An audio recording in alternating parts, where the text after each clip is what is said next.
Фильм Александра Батышева «Отец» представили в администрации Владикавказа.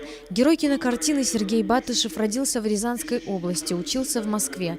В 1936 году работал учителем в Кодомской школе, а вскоре начал преподавать математику в Дигаре. Судьба распорядилась так, что свою любовь Сергей Батышев встретил в Осетии. Он полюбил этот край всей душой. В память об отце сын снял фильм. Самый важный разговор с ними так и не состоялся.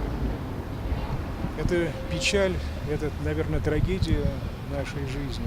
Поэтому пожелание молодым своевременно благодарить, своевременно думать о своих родителях, своевременно их спрашивать и своевременно узнавать о тех, может быть,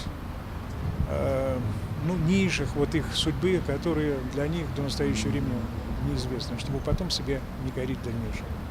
Как и многих молодых парней, в далекие 40-е Сергея призвали на фронт. Когда началась война, ему было 25, а в 30, когда отгремели последние снаряды и страна одержала победу над фашизмом, он уже был героем Советского Союза. Вся молодость его поколения прошла на войне. Вот это мы часто забываем. И другой молодости у этого поколения не было.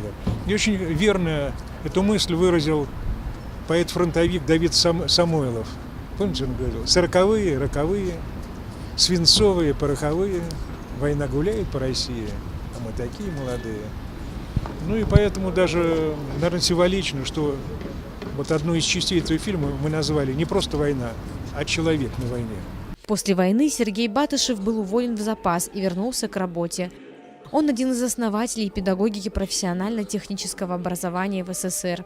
На родине героя есть улица Батышева, открыт дом-музей. Его имя носит школа, а на Аллее Славы в Дигаре установлен бюст.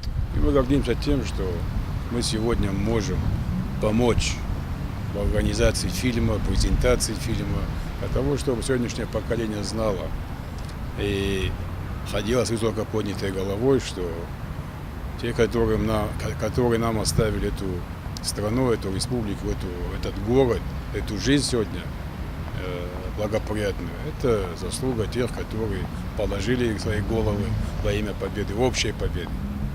После презентации автору фильма Александру Батышеву вручили высшую награду – медаль «Владикавказ. Город воинской славы». В этот же день он стал почетным гражданином Дигары. Александр Батышев поблагодарил всех, кто помог ему в создании фильма об отце, отметив, что теперь картина будет жить своей жизнью. Залина Губурова, Михаил Безуглов, Осетия ТВ.